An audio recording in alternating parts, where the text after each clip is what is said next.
স্পর্শকাতর প্রশ্ন ইলিয়াস।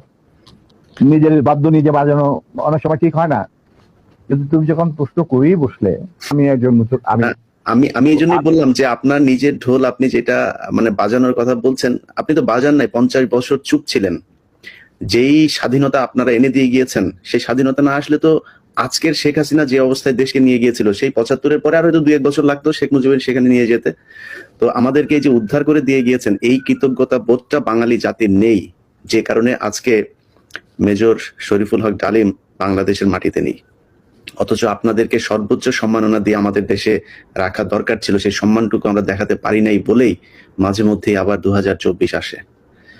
তো আপনি ওইটা নিয়ে আমার মনে হয় দেরি তো অবশ্যই হয়েছে, কিন্তু আমাদের জানা উচিত, এই জাতি প্রতিটা মানুষ জানতে চায় কি হয়েছিল 75-এর 15ই আগস্ট। মুজিব এবং তার সরকারকে প্রোটেকশন দেওয়ার জন্য ইন্ডিয়ান আর্মি অবস্থান করবে বাংলাদেশ। বাংলাদেশের কোনো শক্তিশালী সামরিক বাহিনী গঠিত হবে না। বাংলাদেশের কোনো স্বাধীন বৈদেশিক নীতি থাকবে না। বাংলাদেশের শাসন ব্যবস্থা, আমলাতন্ত্র, শিক্ষা ব্যবস্থা, স্বাস্থ্য ব্যবস্থা, শিল্প ব্যবস্থা, কৃষি ব্যবস্থা সবকিছুই চলবে ভারতীয় বিশেষজ্ঞদের ইচ্ছা মতো। তারা মুজিব বিরোধী কোনো মানুষকে বাঁচিয়ে রাখা হবে না, তার জন্য যত লোক মারা দরকার মারা হবে। আমরা একটা করদরাজি পরিণত হয়ে গেলাম। কিন্তু সমস্যা দেখা দিল যে বাংলাদেশের মাটিতে যদি যে ইন্ডিয়ান সোলজাররা অবস্থান নেয়, তাহলে বিদেশ থেকে কোন রকম কোনো দেশেই বাংলাদেশকে স্বীকৃতি দিতে রাজি না। কারণ পাকিস্তান ইতিমধ্যে সিকিউরিটি কাউন্সিল থেকে একটা আইন পাস করে নিল যে বাংলাদেশে কে নিয়ন্ত্রণ করতে ভারত, তাদের সেনাবাহিনীর মাধ্যমে, মুজিব সরকারের মাধ্যমে। অতএব এটা একটা ডিসপিউটেড টেরিটরি, এটা একটা স্বাধীন দেশ নয়। তাই আপনারা স্বাধীন কিভাবে রিকগনাইজ করবেন মুজিবের সরকারকে? ইন্ডিয়ান সরকার ডিসাইড করলো যে ঠিক আছে, আমাদের সোলজার আমরা ফেরত নিয়ে আসবো, তার পরিবর্তে আমরা জাতীয় রক্ষী বাহিনী বানিয়ে তাই করা হলো। তো যে কাজটা ইন্ডিয়ান আর্মি করছিল সেটা পরে জাতীয় রক্ষী বাহিনী করলো। আর কি ধরনের অত্যাচার, অবিচার, কি ধরনের মানে হত্যাযজ্ঞ, গুম খুন এবং অনাচার অবিচার মুজিব সরকার করছিল, সেটা খতিয়ান তো তুমি আমার কি ভালো জানতে।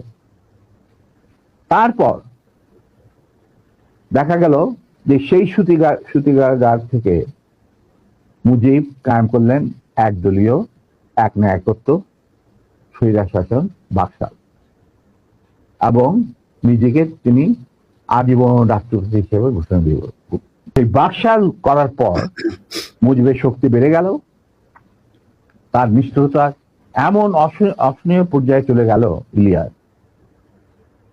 লুটপাট, মার ধর, চোরাচালান, নকল টাকা ছাপানো ভারত থেকে, এই সমস্ত মানে একটা আমাদের মনে অস্তিত্বই এমন অবস্থায় গিয়ে থাকলো যে মানুষ একদিন মুজিবের জন্য দোয়া করেছিল যে আল্লাহ এই মুজিব আমাদের চোখের মনি, আমাদের বাঁচাবে, দেশকে স্বাধীন করবে, বাঙালিদের ন্যায্য অধিকার আদায় করবে। সেই মুজিবের জন্য লোকজন আল্লাহর কাছে দোয়া চাচ্ছিল যে আল্লাহ আমাদের আজাদ দাও, নমরুদের হাত থেকে আজাদ দাও, আমরা শেষ মরে যাচ্ছি সব, কোথাও কোনো কেউ নেই প্রতিবাদ করা। এরই পরিপ্রেক্ষিতে তাদের নেতৃত্বে সংগঠিত হয় একটা সেনা বিপ্লব। অনেকে বলে মুজিবকে মারা হলো কেন? মুজিব তো মারা যায় নাই, মুজিব নিহত হয়েছে একটা সেনা অভ্যুত্থানে ঘটাকালে। সেনা অভ্যুত্থান তো আর খালেদাতে মার্বেল খেলে না, ওখানে দুই পক্ষ থেকেই গোলাগুলি হয় এবং হতাহত হয় দুই পক্ষে। যেমন মুজিবের পক্ষের কিছু লোক মারা গেল, সেভাবে বিপ্লবীদের, সেনা অভ্যুত্থানকারী বিপ্লবীদের তরফ থেকে কিছু লোক প্রাণ হারায়। এটাই বাস্তবতা।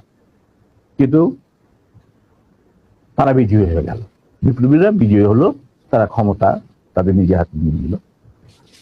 স্বতঃস্ফূর্ত ভাবে ইলিয়াস, ঘোষণাটা অবশ্য আমি দিয়েছিলাম, স্বতঃস্ফূর্ত ভাবে মুজিবের সেই মৃত্যুর খবর জানার পর আর বাকশালের পতনের খবর জানার পর লাখো লাখো লোক, মানে দেশের রাস্তা ঘাট, গঞ্জ, শহর, বন্দর, নগর, গ্রাম সবাই আনন্দ মিছিল বের করলো। আর যে সমস্ত রাজনৈতিক নেতা বা দলগুলো আন্ডারগ্রাউন্ড ছিল তারাও বেশ জনসমর্থন নিয়ে রাস্তায় চলে আসে। এইভাবেই জনস্বীকৃতি পেয়েছিল 15 আগস্টের 32 সামরিক অভ্যুত্থান।